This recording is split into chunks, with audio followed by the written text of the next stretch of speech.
नमस्कार। बँकेमधून रोख रक्कम काढली आणि घरी येऊन पाहतोय तर असं तुमच्यासोबतही घडू शकतो असा स्कॅम। व्हिडिओ पुढे पाहण्याआधी चॅनलवरती तुम्ही नवीन असाल तर आपला आरजी मराठी न्यूज चॅनल जरूर सबस्क्राइब करून घ्या। अलीकडे आता जास्त करून लोक हे डिजिटल झाले आहेत। व्यवहार हा आता ऑनलाईनच केला जातो।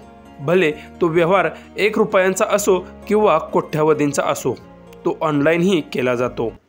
पण जेव्हा आपल्या घरामध्ये काही मोठा कार्यक्रम असेल, लग्न समारंभ असेल, अशा वेळी आपण कॅश देऊनच व्यवहार करत असतो।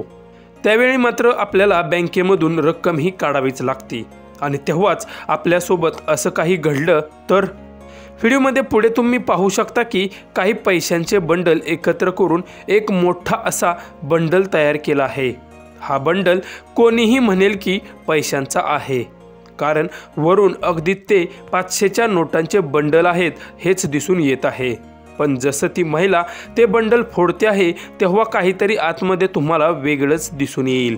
वरून फक्त 500ची नोट लावली असून दुसऱ्या बाजूनेही 500चीच नोट लावलेली दिसून येत आहे, परंतु आतील नोटा मात्र संपूर्ण ह्या कोऱ्या दिसून येत आहेत। हा बंडल जेव्हा वरून पाहिला तेव्हा पैशांचा बंडल वाटला, पण आतून फक्त कोरे कागद आहेत। असा स्कॅम तुमच्याही सोबत कदाचित होऊ शकतो, म्हणून कितीही गडबडीत असाल, कामात असाल, तरीही तो जागेवरतीच तपासून घ्या आणि तुमच्यासोबत होणाऱ्या फ्रॉडपासून स्वतःला वाचवा।